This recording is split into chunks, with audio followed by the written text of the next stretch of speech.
सबको जय मसीह। प्रभु का धन्यवाद हो आज के दिन के लिए। प्रभु ने हमें आज का दिन को देखने का मौका दिया।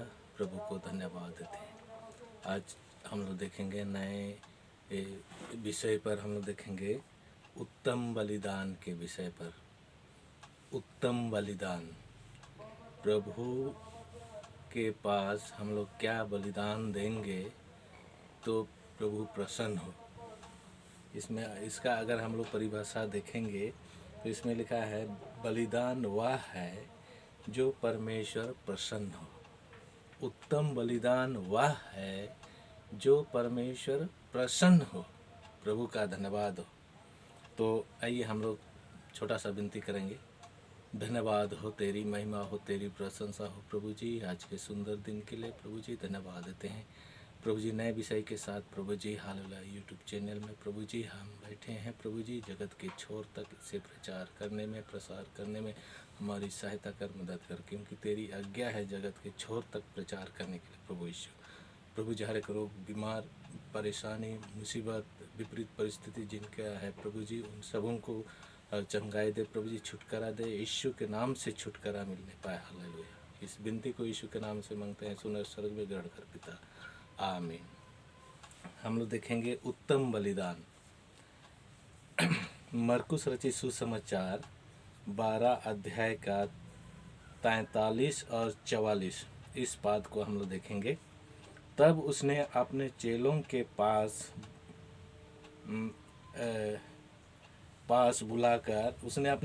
अपने पास बुलाकर कहा, मैं तुमसे सच कहता हूँ कि मंदिर के भंडार में डालने वालों में से इस कंगाल विधवा ने सबसे बढ़कर डाला है, क्योंकि सब ने अपनी धन की बढ़ती में डाला है, परंतु इसने अपनी घटी में से जो कुछ उसका था अर्थात सारी जीविका डाल दी है।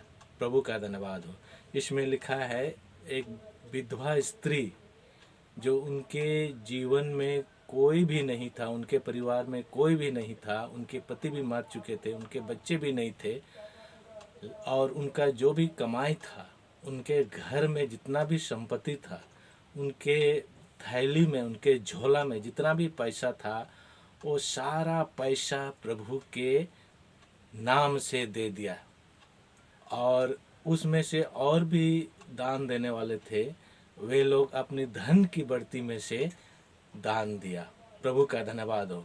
उस विधवा स्त्री कभी नहीं सोची कि आने वाले समय में मैं क्या खाऊंगी, क्या पहनूंगी, कैसे रहूंगी, कैसे अपने आवश्यकताओं की पूर्ति करूंगी। इस विषय पर उन्होंने नहीं सोचा, बल्कि प्रभु पर ध्यान लगा करके उन्होंने अपने सारी जीविका के धन को, पैसा को, रुपया को, दौलत को उन्होंने प्रभु के नाम से दिया, चढ़ाया, भेंट दिया, बलिदान दिया। और परमेश्वर की दृष्टि में यही उत्तम बलिदान ठहरा। प्रभु का धन्यवाद हो। क्योंकि हम जानते हैं कोई भी दान देता है तो अपने धन की बढ़ती में से देते हैं और सोचते हैं घर कैसे खर्चा चलेगा, और घर की खर्चा के लिए उन लोगों को वे लोग बचा के रखते हैं।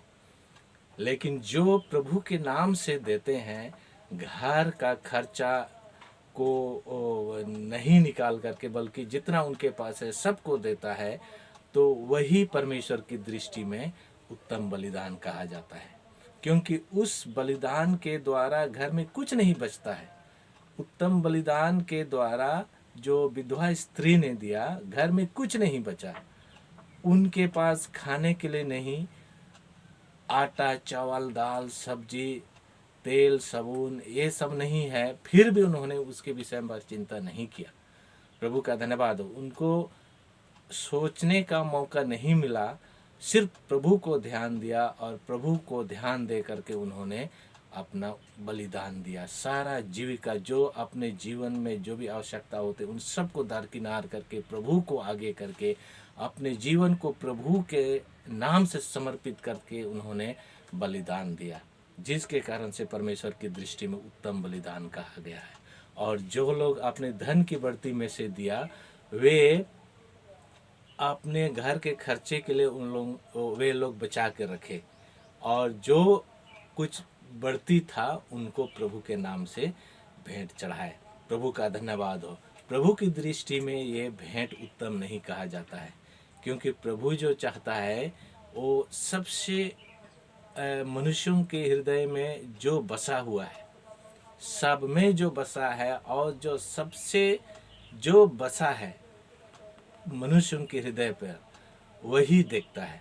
अगर हम अपने हृदय में प्रभु को के लिए हम अलग करते हैं और अपने लिए हम अलग करते हैं और इस तरह से प्रभु के नाम से भेंट चढ़ाते हैं, तो प्रभु उनसे प्रसन्न नहीं होता, क्योंकि हमने पहले ही अपने लिए धन दौलत को हम अलग करके रखे हैं, बैंक बैलेंस किए हैं, घर में रुपया पैसा धन दौलत हम रखे हैं, और जो हमारा बचा है थोड़ा मोड़ा जो भी बचा है उनको हम प्रभु के नाम से भेंट देते हैं। इससे प्रभु प्रसन्न नहीं होता।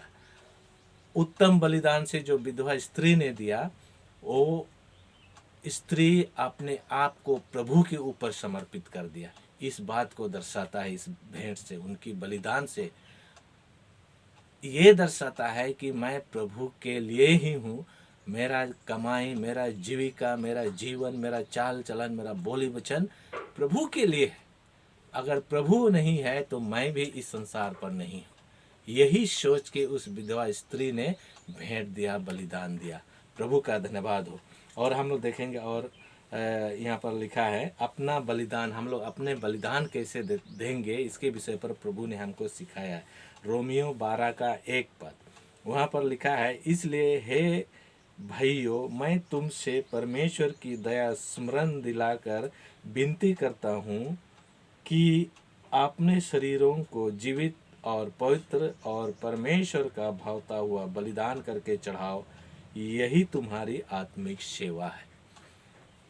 और ये वचन हमारे जीवन में अच्छी तरह से अगर काम करता है तो हम परमेश्वर को उत्तम बलिदान दे सकते हैं, क्योंकि यहाँ पर लिखा है अपने शरीरों को जीवित करके प्रभु के नाम से बलिदान दो, और लिखा है पवित्र, अपने शरीर को पवित्र करके, मन को, हृदय को पवित्र करके, विवेक को पवित्र करके परमेश्वर को बलिदान दे। और परमेश्वर का भावता हुआ, जो परमेश्वर चाहता है, जो परमेश्वर की इच्छा में है, जो भेंट परमेश्वर की इच्छा में है, उस भेंट को हम अगर देते हैं तो उत्तम बलिदान कहा जाता है। विधवा स्त्री यही काम किया। वो विधवा स्त्री अपने शरीरों को जीवित रखा, यानी उनके शरीर में कोई भी अंग ऐसे रोग या ऐसे जख्म या ऐसे कोई समस्या से पीड़ित नहीं था। वो उनका शरीर जीवित था, और लिखा है उनका वे पवित्र थे, उनका शरीर पवित्र थे, उनका मन, उनका हृदय पवित्र थे, उनका सोच विचार पवित्र था, चाल चलन पवित्र था, और परमेश्वर का भावता हुआ, यानी उस विधवा स्त्री का जीवन जो है परमेश्वर का भावता हुआ जीवन था, चाल चलन परमेश्वर का भावता हुआ था। और इस तरह से उनके जीवन में जो भी बलिदान दी, जो भी भेंट दी, परमेश्वर उनको स्वीकार किया और उनके जीवन से परमेश्वर प्रसन्न था। प्रभु का धन्यवाद हो। इसीलिए यहाँ पर अपना जीवन को भी हम ऐसे दे सकते हैं, और परमेश्वर को भावता हुआ होना चाहिए, शरीरों को जीवित होना चाहिए और पवित्र होना चाहिए। अगर ऐसे करके हम परमेश्वर को बलिदान देते हैं तो परमेश्वर इस बलिदान से उत्तम बलिदान परमेश्वर की दृष्टि में होगा। परमेश्वर को धन्यवाद देते हैं।